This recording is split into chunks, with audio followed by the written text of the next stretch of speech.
Welcome to Living Your Senior Life, the podcast where we explore tips, ideas, and inspiration for making the most of every season of life. Whether it's health, lifestyle, or a little bit of fun, we're here to help you live well, live fully, and live your best senior life. In our last episode, we focused on bone health and the foods that help keep our bones strong as we age. Today, we're switching gears to something lighter and seasonal: winter activities for seniors. Just because the weather's cold doesn't mean life has to slow down. In this episode, we'll explore ways to stay active, connected, and uplifted this winter, from cozy indoor hobbies to refreshing outdoor walks and social gatherings, plus a simple 7-day plan to help you stay motivated all season long. So grab a warm drink, settle in, and let's dive into how you can make this winter one of your most enjoyable yet. Before we begin, a quick reminder: this podcast is for informational purposes only and isn't medical advice. Always check with your healthcare provider before starting any new activity or exercise routine. So today we're tackling something pretty universal, right? Especially as we get older. That winter hibernation urge, the couch calling your name. Exactly, that pull. That first snowfall feels cozy, sure. But fast forward a few months. And that feeling turns into something else. Isolation. Maybe even inactivity that's, genuinely harmful. Right. So we've sifted through a whole lot of sources, really trying to answer this one crucial question: how do we help seniors make winter an active season? And, connected, maybe even enjoyable. Instead of just staying cooped up inside all season long, moving beyond that temptation. That temptation leads right where, what did the research call it? Researchers talk about the winter slump. Basically, inactivity plus isolation equals a dip in mood, sometimes even stability issues. Okay. So our mission today Is to look at all these ideas, these sources, and pull out a practical plan. Something balanced. Safe indoor stuff, yes, but also getting outdoors safely and, crucially, social strategies. things that actually work. Things proven to boost energy, lift your mood, help with balance, regardless of where you're starting from mobility-wise. Okay, so before we get into all the details, what's the quick takeaway? The shortcut summary for making this winter work. Yeah, the sources were really clear on this. Success boils down to variety. You absolutely need a mix. A mix of what? Light movement, definitely. Just Some be with- creative engagement for the mind, and scheduled social connection. That's key. Okay, top picks. If you had to choose just a couple. Our analysis points to two standouts. First, chair yoga. It's reliable, great for indoor mobility, works for almost everyone. Good one. And second. Short midday walks. And this is important on paths, are Yeah. cleared, gets you that crucial sunlight, that vitamin D. Right, that sets a great goal then. A winter season filled with, purpose and warmth, not just waiting for spring. Exactly. Since the cold does tend to drive us inside first, let's start there. When it's just, freezing rain or snow blowing sideways, what are the best indoor options? How do we keep moving? Yeah, we can't let physical health slide just because the weather's bad. So let's start with movement that's really accessible. Like the chair yoga you mentioned. Precisely. Chair yoga, gentle stretching. They're kind of the gold standard indoors. You don't need complex balancing. You don't even need to stand for some of it. But the benefits are still significant. Oh, absolutely. Reducing joint pain, yes, definitely. But maybe even more importantly, improving what's called proprioception. Proprioception, what's that exactly? It's your body's sense of where it is in space. Sounds simple, but better proprioception means better balance. So better balance indoors translates to fewer falls when you do venture outside. You got it. Stability starts with that internal awareness. Okay, that makes a lot of sense. But what if you, the listener, want a bit more, something to get the heart rate up a little beyond stretching? Can't just hibernate, right? Definitely not. Yeah. Indoor walking is often recommended. But walking up and down a hallway can feel, a bit boring. Did the sources have any tricks to make that stick? They did, actually. Motivation's often the biggest hurdle there. The best approach seems to be making it measurable. Maybe social. Measurable how? Instead of just walking, schedule it, say 10 minutes 3 times a day. And track your steps. Get a simple pedometer. Seeing the numbers go up helps. And social. Even better, yeah. Invite a neighbor over, walk your halls, then maybe walk theirs. Or lots of sources suggested using local malls. Malls for walking. Yeah, during off-peak hours. They're climate-controlled, safe, flat surfaces. Plus, just being around other people, even if you don't talk, gives a little mental boost. A change of scenery. That's a great tip. And speaking of boosting things, you mentioned dancing earlier. The sources specifically mentioned 15-30 minutes to classic tunes.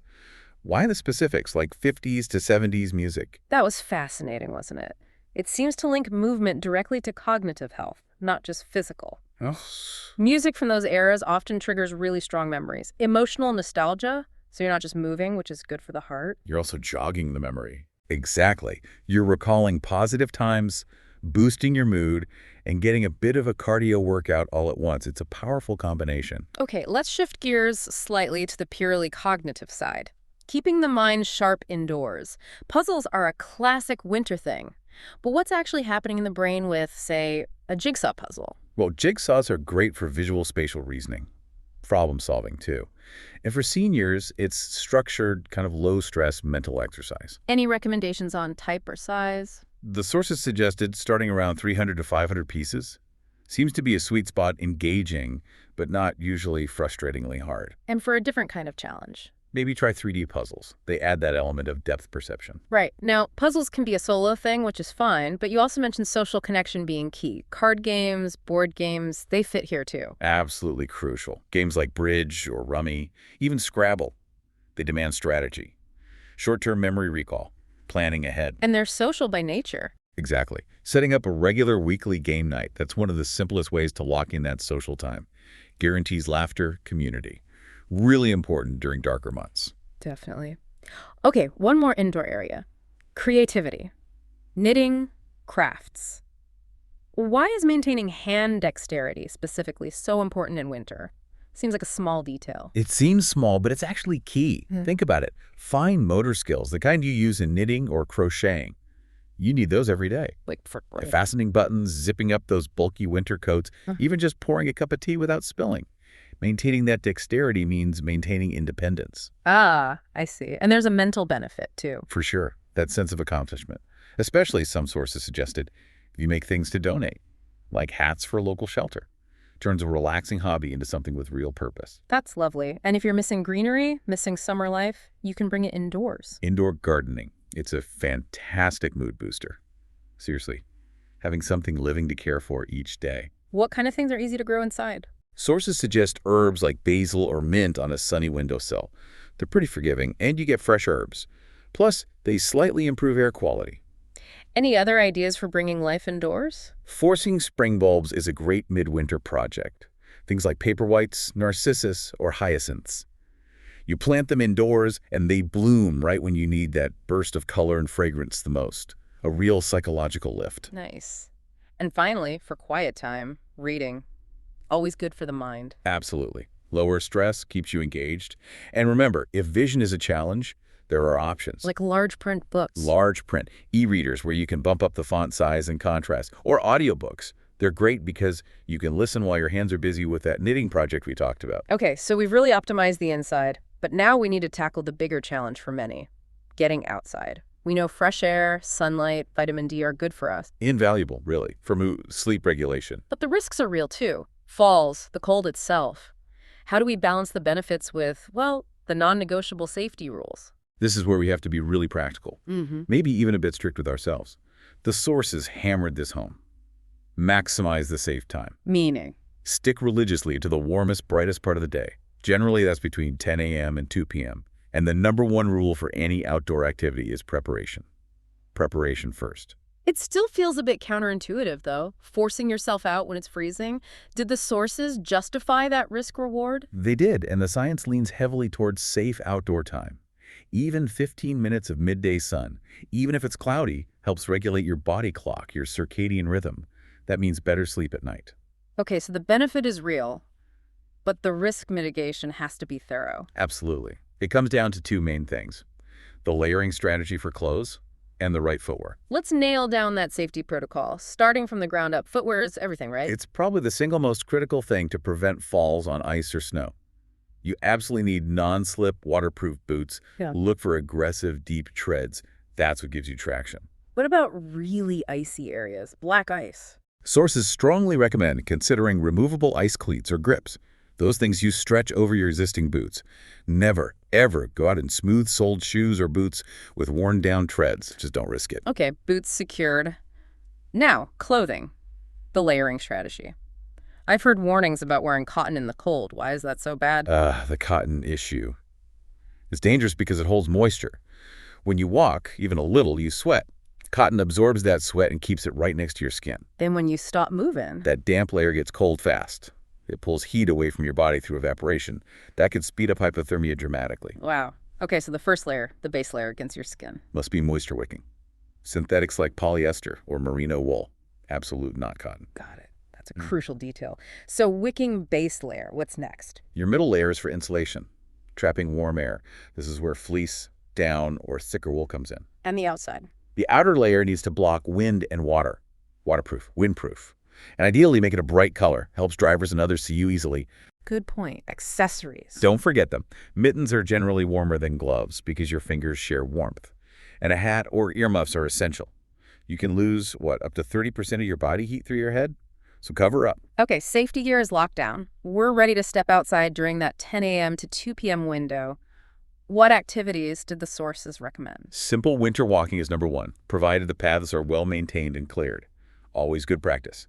Tell someone where you're going, take your phone, and consider using a walking stick or poles for extra stability. Beyond just walking. Two really nice low-impact observational activities came up a lot. Okay.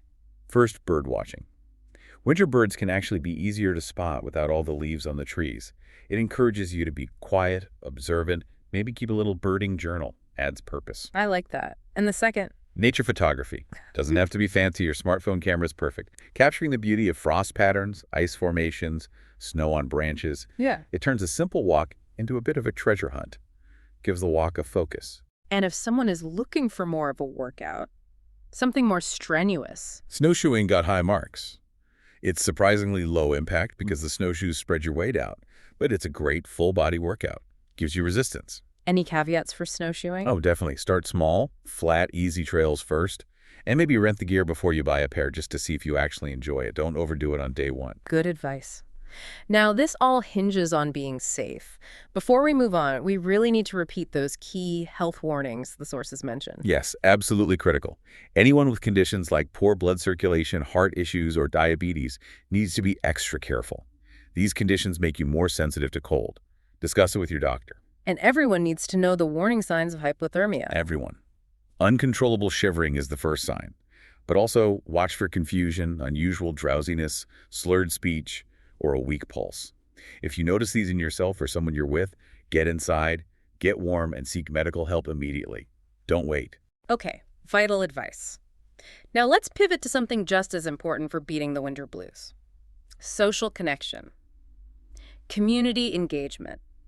Loneliness is a serious health risk, isn't it? It really is, and winter can amplify it like crazy. We already talked about joining groups, book clubs, game nights, card groups for routine and fun. Right. But what about using technology? It's become so central. It has, and the sources definitely highlight using things like Zoom or FaceTime to connect virtually. It's powerful. But what if you, the listener, feel overwhelmed by the tech or find it impersonal? That's a really common barrier. Yeah. The solution isn't just saying use Zoom, it's making it accessible. Maybe ask a family member or tech-savvy friend for a dedicated tech help hour each week until you feel comfortable. Just break down that initial barrier. Exactly. Once you're over that hump, the possibilities open up. You can read bedtime stories to grandkids remotely, have virtual family dinners or coffee chats, even join an online class with a friend. It actively combats that feeling of distance. That's great. Another thing the sources mentioned for combating isolation and even depression was finding purpose. Specifically, giving back. Volunteering came up again and again. There's something psychologically powerful about shifting focus from your own concerns to contributing to something larger. That feeling of mattering. What kind of volunteering opportunities work well in winter? Look for things that fit your energy level and interests. Helping out at a food bank, an animal shelter, maybe a library, or even virtual volunteering, making calls for a charity, doing data entry from home. Lots of options now. Yeah, a really important consideration. What if someone you care for, or maybe you yourself, have limitations? Mobility issues, perhaps cognitive challenges like dementia. How do activities adapt them? That's key. For significant mobility or cognitive challenges, the focus shifts. It's less about learning new complex things and more about peaceful engagement and comfort. Familiarity is your friend. So simpler activities. Yes. Simple, familiar, non-stressful.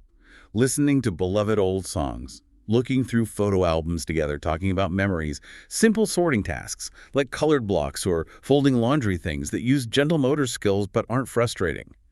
The goal is comfort, presence, minimizing any agitation. That makes sense. And we need to make sure these great ideas aren't just for people with lots of disposable income.